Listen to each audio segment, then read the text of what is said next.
Já imaginou a rotina em um lugar onde o silêncio ecoa memórias e a terra guarda segredos? Para muitos, trabalhar em um cemitério seria apenas mais um emprego. Mas e se alguém possuísse uma sensibilidade incomum, uma percepção além do véu? Que encontros essa pessoa presenciaria? Que histórias colecionaria ao longo de décadas dedicadas a cuidar do descanso eterno? Preparem-se para mergulhar na vida de Osvaldo, um homem que dedicou quase 4 décadas ao Jardim do Repouso Eterno, um cemitério na pacata cidade de Aurora do Sul, no interior de São Paulo. Através de seu olhar singular, descobriremos relatos que desafiam a compreensão, que nos fazem questionar as fronteiras entre o visível e o invisível. Sejam muito bem-vindos ao Além da Escada. Se você se sente atraído por histórias que tocam o inexplicável, inscreva-se agora mesmo e ative as notificações para não perder os próximos relatos. Sua companhia é essencial nesta jornada. E se esta história ressoar em você, deixe seu like e compartilhe nos comentários de qual canto do Brasil você está nos acompanhando. Alguma vez você já sentiu algo inexplicável em um lugar carregado de história? Compartilhe sua experiência conosco. Osvaldo, hoje com 72 anos e aposentado há quase 15, dedicou sua vida profissional à prefeitura de uma cidade vizinha à Aurora do Sul, a acolhedora Vila da Memória. Foram quase 40 anos de serviço público, interrompidos apenas pelas limitações da legislação e pelas dores na coluna que começaram a dificultar seu trabalho como coveiro no Jardim do Repouso Eterno. Para Osvaldo, o trabalho no cemitério era mais do que uma ocupação, era uma paixão. Tão intenso era seu envolvimento que ele chegou a registrar suas vivências em um diário, guardado há mais de 2 décadas. Embora a ideia de publicar um livro nunca tenha se concretizado, hoje, através deste relato, teremos acesso a algumas das experiências mais singulares que ele presenciou. Desde a infância, Osvaldo manifestava uma sensibilidade peculiar.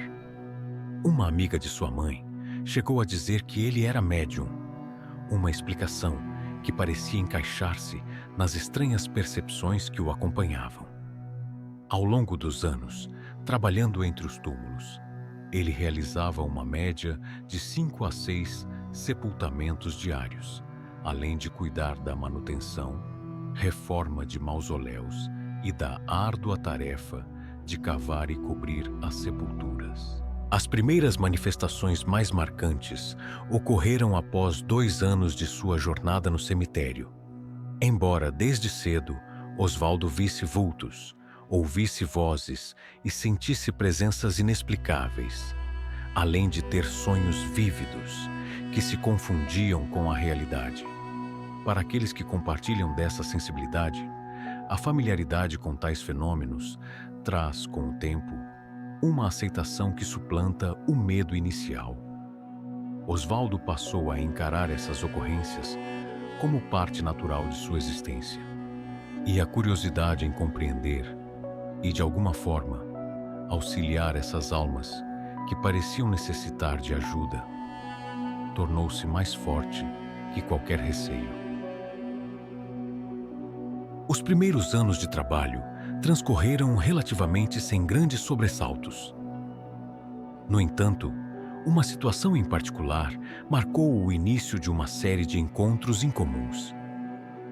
Osvaldo estava encarregado da manutenção do mausoléu da influente família Montenegro, na época, ligado à política local. Devido a atos de vandalismo, alguns mausoléus permaneciam trancados, e o da família Montenegro era um deles. Após pegar as chaves e com o material de reforma já disponível, Osvaldo iniciou seu trabalho no interior da construção. Enquanto lixava as paredes, um assovio longo e claro ecoou do lado de fora, próximo a um basculante com o vidro quebrado. Inicialmente, ele ignorou o som, supondo ser alguém tentando lhe pregar uma peça. Mas a persistência do assovio, que gradualmente parecia emanar do interior do próprio mausoléu, o fez interromper o trabalho. Osvaldo examinou o local com atenção e, ao não encontrar nada, aventurou-se do lado de fora. A área estava deserta. De volta ao interior, ele perguntou em voz alta se havia alguma presença tentando se comunicar. Em resposta, o assovio soou novamente, desta vez em um tom mais baixo e sutil. Nesse instante, sua mão direita começou a tremer incontrolavelmente, uma vibração que aumentava em intensidade. Consciente de que se tratava de uma manifestação além do natural, Osvaldo manteve a calma, esperando para entender o que estava acontecendo. Foi então que, no túmulo vizinho, ele teve uma visão fugaz. Um menino, sentado com uma antiga bola de capotão, vestindo um uniforme de futebol desbotado, balançava as pernas e assobiava, como se chamasse por alguém. A imagem se desfez em poucos segundos. Intrigado, Osvaldo procurou a administração e retornou com uma vela acesa, depositando-a sobre o túmulo da criança. A lápide revelava o nome de Pedrinho, falecido aos 8 anos, cerca de 40 anos antes. Em outra ocasião, enquanto finalizava a abertura de uma sepultura, Osvaldo sentiu um leve toque em sua cabeça. Surpreso, olhou para cima, mas não viu ninguém. Continuou seu trabalho até que ouviu alguém o chamar por um apelido de infância, Valdinho. Apenas seu irmão, que morava no Rio de Janeiro, e alguns primos distantes usavam esse apelido. E já fazia muitos anos que não o chamavam assim. Ao sair da cova, Osvaldo viu uma senhora idosa que lhe sorria gentilmente. Ele perguntou se ela o havia chamado, e ela confirmou, dizendo em seguida: "O vaso de margaridas que meu filho colocou no meu túmulo quebrou. O senhor poderia consertá-lo?" Aquele pedido, que poderia assustar a muitos, trouxe a Osvaldo uma sensação de propósito e alegria. Ele se sentiu grato por poder ajudar aquele espírito a encontrar paz. No dia seguinte, retornou ao túmulo com um vaso novo e um buquê de margaridas frescas, fixando-o com argamassa. Ao realizar essa simples tarefa, uma profunda felicidade o invadiu. Uma emoção inexplicável que o levou às lágrimas, um verdadeiro afago na alma. Um dos casos que mais ficaram gravados na memória de Osvaldo foi o de uma jovem que ele frequentemente via sentada em um banco na quadra nobre do cemitério. Logo ao chegar pela manhã, ela já estava lá, absorta na leitura de um livro. Ao longo do dia, em suas idas e vindas pelo cemitério, Osvaldo sempre a via no mesmo lugar. Ele pensou tratar-se de uma jovem que gostava da tranquilidade do cemitério para ler. Algo não incomum. Próximo ao horário de fechamento, percebeu que a jovem ainda estava no banco. Como ninguém podia permanecer no cemitério após o fechamento dos portões, Osvaldo se aproximou para pedir que ela se retirasse. A jovem ergueu os olhos, como se despertasse de um sonho, surpresa com a presença dele. Osvaldo se desculpou e informou sobre o horário. A jovem, então, olhou ao redor com um ar perdido, visivelmente confusa. "Eu tenho que ir embora", murmurou. Osvaldo confirmou, e ela pediu que ele a acompanhasse até a saída. Intrigado, ele perguntou se ela estava bem, se necessitava de ajuda. Ela respondeu negativamente. Caminharam juntos em silêncio até o portão, durante o qual a jovem mencionou sentir-se às vezes desorientada, como se estivesse sonâmbula, sem recordar como havia chegado a certos lugares. Ao alcançarem o portão, ela agradeceu e se foi. Osvaldo fechou o portão e se dirigiu ao vestiário. Lá, encontrou seu Tonho, um colega de trabalho, que o abordou com surpresa. "Por que você voltou?" Confuso, Osvaldo perguntou o que ele queria dizer. Seu Tonho explicou que o tinha visto caminhar em direção ao portão e pensou que ele havia terminado o expediente. Osvaldo esclareceu que apenas acompanhou a jovem até a saída. A reação de seu Tonho foi de ainda maior perplexidade. "Que jovem! Eu vi você passando pela portaria, gesticulando e falando sozinho em direção ao portão."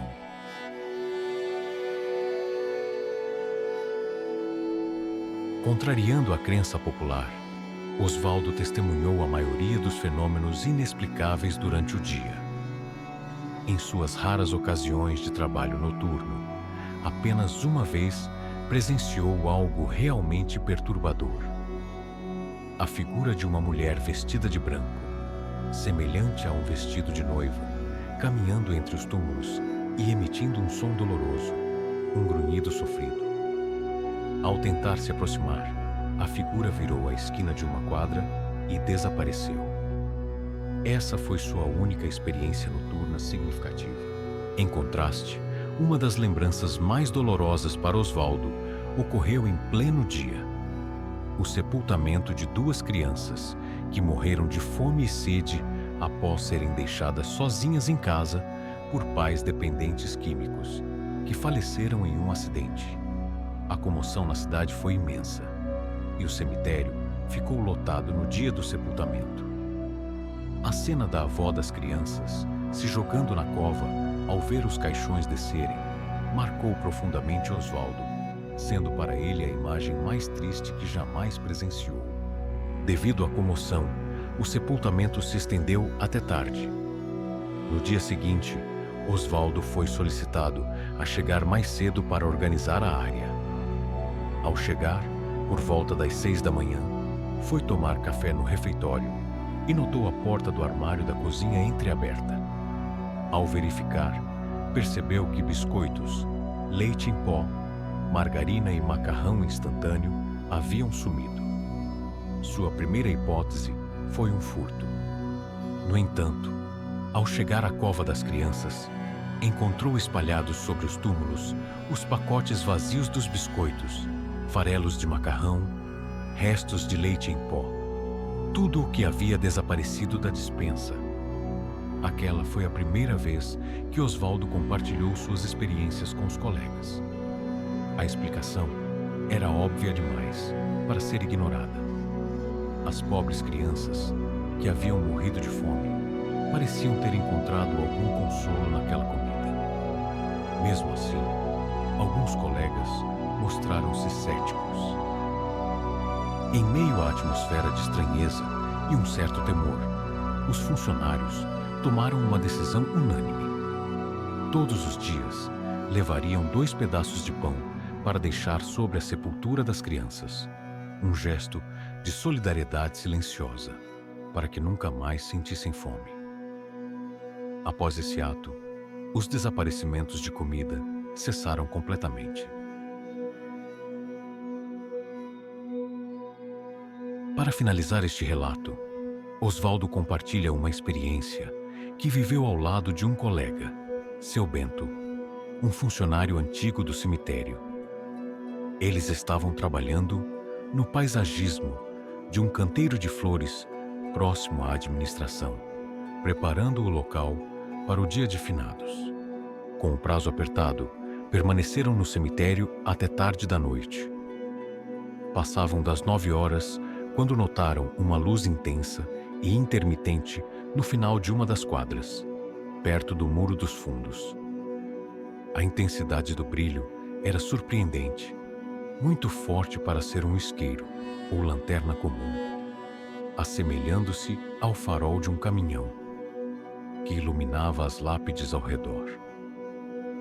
Osvaldo, já habituado a fenômenos inexplicáveis, não se alarmou, mas seu Bento estava visivelmente amedrontado, repetindo: "Que diabo é isso, Osvaldo?" Tentando acalmá-lo, Osvaldo sugeriu que poderia ser alguma lanterna potente, relembrando as brincadeiras sobre o cemitério estar cheio de góticos. Seu Bento, ainda desconfiado, apenas murmurou e voltou ao trabalho. As luzes gradualmente diminuíram até desaparecerem. Pouco tempo depois, começaram a ouvir estalos, como se alguém pisasse em galhos secos, e o som se aproximava da localização deles. Seu Bento parou novamente, perguntando se havia alguém ali, sem obter resposta. Osvaldo tentou tranquilizá-lo, mas o nervosismo do colega aumentava. A situação tomou um rumo ainda mais inesperado quando seu Bento jurou ter ouvido alguém o chamar pelo nome. Seus olhos se arregalaram e ele largou a pá que usava. A iluminação era precária e o movimento do lado de fora havia diminuído. Foi então que ambos ouviram passos se aproximando. O mesmo estalar de antes, cada vez mais perto, atrás de seu Bento. E então, na penumbra, surgiu a figura de um homem negro com barba e cabelos completamente brancos, vestindo roupas surradas e acinzentadas. Em voz baixa, ele se dirigiu a seu Bento. "Amigo, você pode me ceder um cigarro?" Ao ouvir a voz e se virar, dando de cara com a figura, seu Bento soltou um grito de pavor e caiu no chão. Osvaldo, mantendo a compostura, respondeu: "Ninguém aqui fuma não, meu amigo. Pode ir em paz." Imediatamente, a imagem do homem desapareceu. Foi difícil acalmar seu Bento, que insistiu em ir embora imediatamente, apesar dos esforços de Osvaldo para tranquilizá-lo. No dia seguinte, seu Bento compartilhou a história com todos, sempre pedindo a confirmação de Osvaldo. Para evitar que o colega fosse ridicularizado, Osvaldo concordava com os outros, dizendo que seu Bento provavelmente havia imaginado coisas devido ao cansaço. Confrontado por seu Bento sobre sua omissão da verdade, Osvaldo explicava que nem todos estavam prontos para certas realidades, e ele não desejava ser visto como um mero contador de histórias incríveis, desacreditado e taxado de louco ou mentiroso. As histórias de seu Osvaldo nos levam a refletir sobre o que reside além da nossa percepção cotidiana. No Além da Escada, continuaremos explorando mistérios e relatos que nos fazem questionar as fronteiras do conhecido. Agradecemos sua presença e convidamos você a deixar seu like e compartilhar este vídeo.